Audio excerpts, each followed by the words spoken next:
kayo dito sa Jeddah? 42 years na ho kayo undocumented. Ngayon, lumapit na po ba kayo sa embassy? Hindi po. Hindi pa kayo lumapit sa consulate, hindi kayo humingi ng tulong? Bakit hindi kayo humingi ng tulong? Hindi. Tatuwa ko pa rin ako rito kahit pa paano. Taksi-taksi ako rito. Nung naisipan nyo na gusto nyo nang umuwi, lumapit kayo ng consulate? Opo. Ano pong sabi sa inyo ng consulate? Magtsaga lang po. Magtsaga po.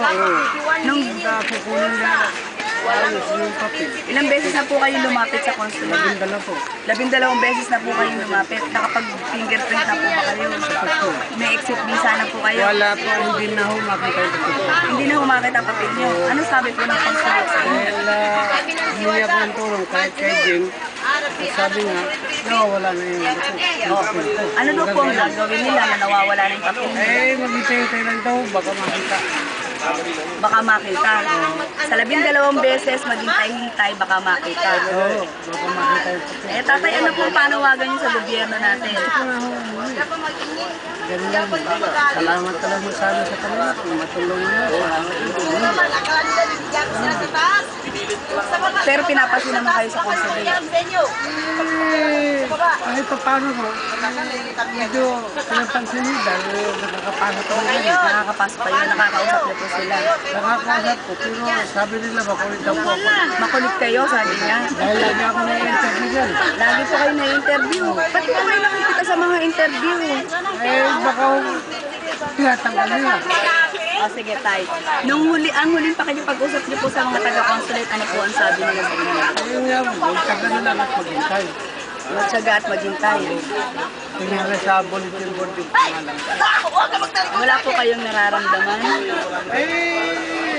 Kahit pa paano po, may nararamdaman ako na. May sakit po ba kayo? May diabetes? Dalawang beses ko. Dalawang beses po kayo na-stroke. Kaya ano pa po.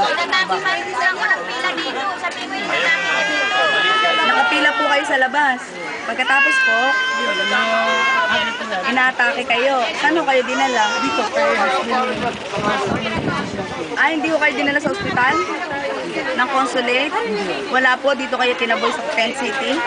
Hindi ko kayo dinala sa ospital kahit saan doktor?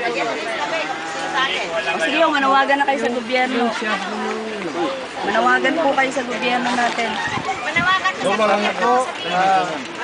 Bigyan niyo kami ng pansin dito. Mga rito. Alis wala hong palis na kayo kakayahan na umuwi. Basta dito po sana po. Pauwi mo kami. Ayun lang po. Sige lang tayo. Huwag na kayong umiyak. Sige po, okay lang. Okay lang po.